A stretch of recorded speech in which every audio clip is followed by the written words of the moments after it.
Pembangunan IKN dan 40 kota selevel Jakarta memicu perdebatan antar cawapres di debat semalam. Tentu belum semua jawaban tuntas di debat semalam. Kita akan perdalam isu ini bersama ketiga perwakilan dari tim pemenangan Capres-Cawapres. Hadir di studio Kompas TV anggota Dewan Pakar Timnas Anies Muhaimin Zulfikar Amir. Selamat malam Mas Zulfikar. Selamat malam Mbak Friska, apa kabar? Kabar baik, apa kabar Mas? Baik. Dan juga sudah hadir lewat sambungan Zoom juru bicara TKN Prabowo Gibran, Putri Komarudin. Mbak Putri, halo, selamat malam. Assalamualaikum warahmatullahi wabarakatuh. Selamat malam Mbak Friska dan Pak Mantri dan juga Bang Zulfikar. Waalaikumsalam warahmatullahi wabarakatuh dan juga Wakil Sekretaris TPN Ganjar Mahfud Sumantri Suwarno. Pak Sumantri, selamat malam. Selamat malam semuanya.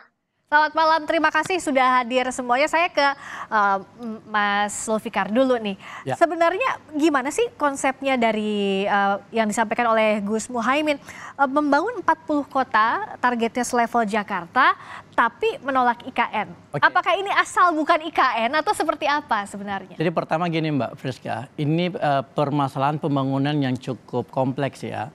Dan tidak bisa dijelaskan dalam waktu 2 bahkan 4 menit gitu. Jadi saya agak mengerti ketika Gus Imin itu mencoba menjelaskan tetapi waktunya sangat terbatas gitu.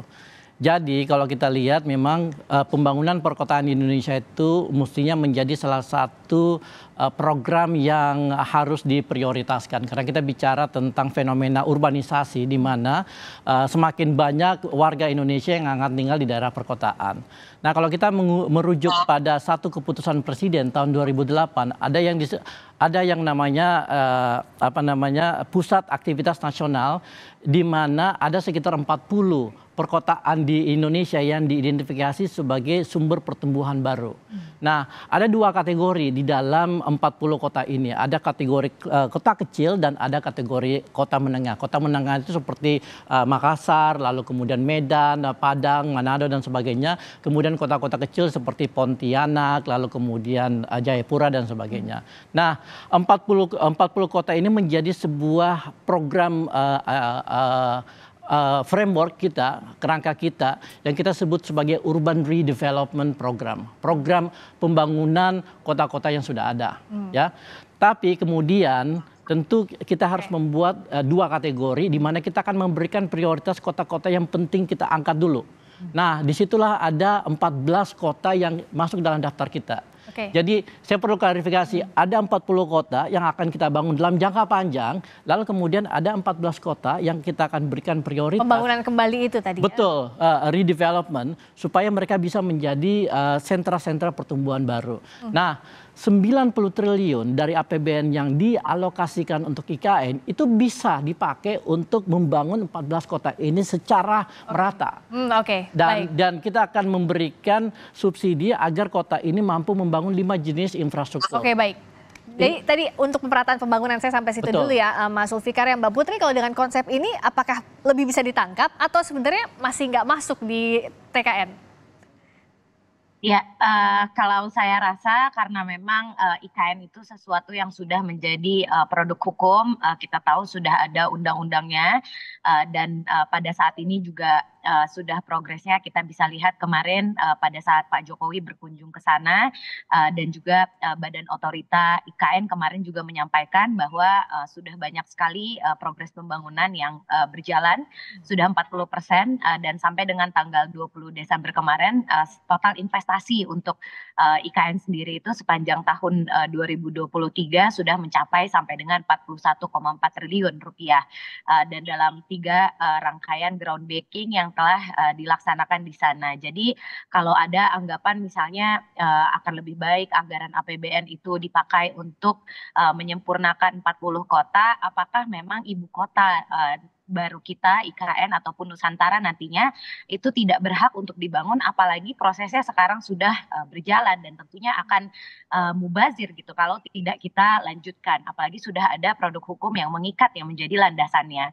Kalau misalnya kemarin disampaikan belum ada investor yang masuk, kita juga kemarin sudah dengar sendiri dari Mas Gibran bahwa sudah banyak investor yang masuk, misalnya pada tahap groundbreaking pertama kita tahu ada 10 perusahaan yang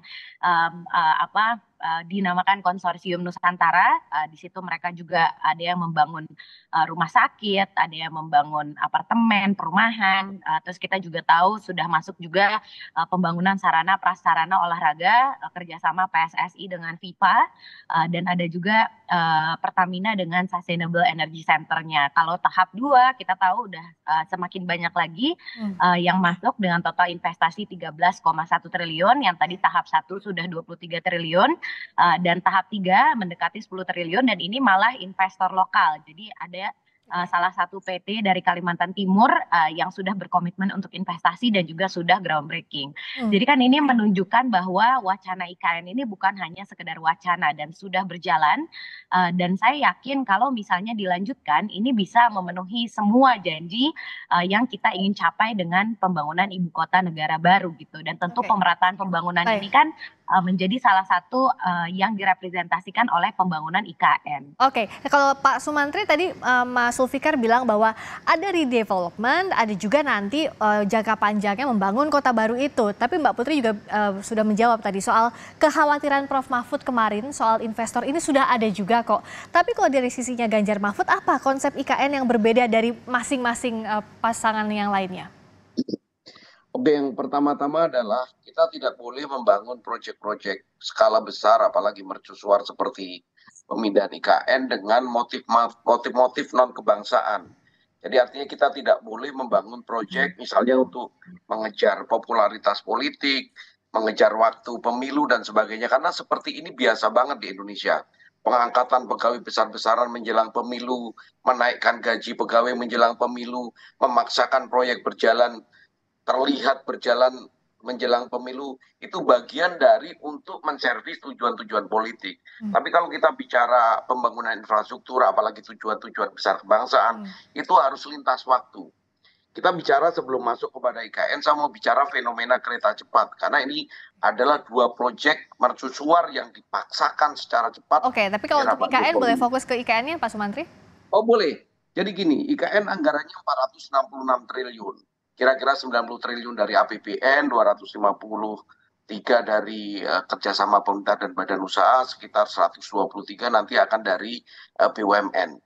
Itu adalah rencana, tetapi selalu dalam eksekusi proyek apalagi sebesar IKN, selalu ada cost of run. Saya mau kasih contoh kereta cepat. Kereta cepat itu dulu budget awalnya 5,5 miliar US dollar tanpa APBN. Yang terjadi sempat terjadi budget overrun atau pembengkakan biaya menjadi 7,5 atau naik 2 miliar dolar. Dinegosiasi turun jadi 1,4, turun jadi 1,2 miliar dolar. Memang betul tidak menggunakan APBN, tetapi apa yang terjadi? Ini kan permainan silat lidah aja. BUMN kita, kereta cepat konsorsium dari kereta api, Wijaya Karya dan BUMN lainnya yang menanggung 60% kepemilikan dari kereta cepat tidak memiliki uang untuk melakukan setoran dari pembangunan. Oke, yang ini katakan artinya ada pembengkakan biaya, begitu pula di IKN. Pembangkangan biaya dan terjadi perubahan skema pembiayaan. Yang awalnya dibiayai oleh BUMN, akhirnya APBN masuk melalui transmisi yang disebut PMN. Ujung-ujungnya APBN jika perencanaan itu tidak dilakukan dengan baik. Saya khawatir fenomena ini juga terjadi di IKN kalau kita buru-buru. Karena apa? Tadi disebutkan KPBU-nya 253 triliun. Sementara sekarang yang masih masuk baru ekuitas atau modal dari pemerintah. Oke, jadi APBN. Yang untuk meringkas ini artinya yang dikhawatirkan adalah jangan sampai terburu-buru proyek IKN ini ya. Adalah kemudian target dari badan usaha swasta ini tidak masuk. Sementara Sangko sudah masuk terlalu besar. Saya tangkap sampai di sana dulu Pak Sumantri sebelum nanti kita diskusikan lagi ya. Oke, tadi kekhawatirannya itu kalau dari tim Ganjar Mahfud disampaikan juga tadi oleh Mbak Putri dari sisinya Prabowo Gibran. Tapi sebenarnya kalau di tangannya Pak Anies dan Mas Gus Muhaimin, apakah akan lanjut atau tidak? Si IKN ini akan bagian dari pembangunan yang tadi atau tidak? Oke, jadi apa yang dikhawatirkan oleh Pak Sumantri itu bukan sesuatu yang berlebihan. Karena di mana-mana kita lihat beberapa proyek urban skala besar, itu mengalami pembengkakan biaya 2, 3, sampai 4 kali lipat gitu. Ada beberapa studi kasus seperti misalnya di Brasilia, di Brazil, lalu kemudian di Mesir ya, mereka membangun ibu kota baru dan beberapa kota yang lain yang di dibangun oleh Cina gitu. Jadi kita harus hati-hati di sini. Nah, apa yang ingin kita lakukan adalah mencoba melihat permasalahan perkotaan ini secara lebih luas dan kita melihat bahwa ada sumber daya fiskal kita yang sebenarnya sangat terbatas. Sehingga kita harus membuat skala prioritas seperti yang disebutkan oleh Gus Imin. Nah, kita ingin supaya proyek IKN ini itu ditunda, di mana apa yang sudah dikerjakan akan kita selesaikan, tapi tidak sebagai sebuah kota. Karena kalau kita lihat progres yang sekarang itu masih sangat kecil, Mbak. Meskipun sudah ada undang-undangnya. Undang-undang IKN nomor 3 tahun 2022 itu sudah direvisi beberapa bulan yang lalu. Artinya bisa direvisi ulang. Tergantung kebutuhan kita, ya kan? Jadi tidak ada masalah dengan undang-undang. Dan kita tahu Pak Jokowi sudah merubah undang-undang berapa kali gitu, ya kan? Jadi ada presiden di situ gitu. Nah, kita ingin supaya sumber daya fiskal yang terbatas ini itu bisa dipakai untuk melakukan pemerataan pertumbuhan yang secara real. Karena Indonesia itu terlalu besar hanya karena memindahkan ibu kota dari Jakarta ke Kalimantan Timur tidak serta-merta membuat pemerataan itu terjadi di mana-mana. Dan karena itu apa yang ingin kita lakukan adalah menggunakan biaya yang direncanakan untuk membangun ibu kota lalu kemudian disebar ke kota-kota yang sudah ada sehingga masyarakat yang berada dari Sabang sampai Merauke itu merasakan manfaat dari pembangunan kota-kota ini. Oke, singkat masing-masing untuk Mbak Putri dan Pak Sumantri. Jadi gimana konsep IKN kalau di bayangan masing-masing tim ses agar bisa goal sesuai dengan tujuan masing-masing, tidak terdistraksi atau bahkan tidak keluar dari rencana awal. Dari Mbak Putri? Ya, tentu kami dari Paslon 02 kami sangat berkomitmen untuk melanjutkan pembangunan IKN karena tentu ini sangatlah penting bagi investor kita karena mereka juga butuh kepastian dan mereka pasti juga wait and see dengan situasi politik kita pada saat ini. Apakah nanti ketika ada presiden atau wakil presiden yang baru proyek IKN ini akan dilanjutkan atau tidak. Dan perlu kita pahami tadi yang sudah disampaikan juga oleh Pak Sumantri yang namanya proyek sebesar ini kan bukan proyek Roro Jonggrang yang pastinya akan membutuhkan banyak waktu. Jadi IKN ini memang memerlukan total pendanaan sebesar 466 triliun, tapi yang sudah disampaikan Mas Gibran juga hanya 20%-nya dari APBN sekitar 89,4 dan sekarang pemerintah sudah mengalokasikan 77 triliun untuk proyek IKN ini sehingga selebihnya nanti akan kita cari melalui mekanisme KPBU, swasta dan juga investasi lainnya. Dan kalau dibilang tadi disampaikan oleh Pak Zulfikar misalnya terkait dengan anggaran yang mestinya bisa dipakai untuk hal-hal lain yang lebih bermanfaat. Kita juga tahu di APBN kita sudah menganggarkan mandatory spending untuk pendidikan sebesar 20% yang tahun depan mencapai 665 triliun rupiah, jauh lebih besar daripada total anggaran IKN. Karena 400 triliunnya IKN itu kan bukan hanya dalam tahun anggaran ini tapi untuk sampai dengan proyeknya selesai. Dan kenapa kalau kita lihat sekarang masih ada sekolah yang rusak, kualitas guru juga masih ada yang belum memadai, kan berarti ada yang harus kita perbaiki dalam hal kita mencapai output dan outcome dari spending di setiap kementerian dan lembaga. Jadi yang saya rasa harus kita lakukan yaitu adalah bukannya relokasi prioritas kita, tapi justru memperbaiki bagaimana kita menggunakan anggaran di setiap kementerian dan lembaga supaya bisa tepat sasaran dan bisa langsung mencapai masyarakat. Baik. Kalau Pak Sumantri? Oke, kalau posisi Ganjar Mahfud kan jelas, karena ini produk hukum Undang-Undang Nomor 3 Tahun 2022, selama itu tidak terjadi perubahan, maka itu akan mengikat siapapun presiden terpilih untuk menjalankan undang-undang tersebut. Itu sudah jelas, kalau enggak berarti bisa kena ancaman impeachment. Tapi bagi kita adalah bagaimana cara mengeksekusinya. Mengapa investor asing sampai hari ini sudah berkali-kali disampaikan shopping dan sebagainya ingin masuk, tetapi tidak masuk. Kita akan coba gali apa sih kekhawatiran mereka. Saya bisa menduga salah satu kekhawatiran mereka adalah satu terkait ada proses transisi politik, tapi juga ada posisi mereka khawatir dengan kepastian hukum.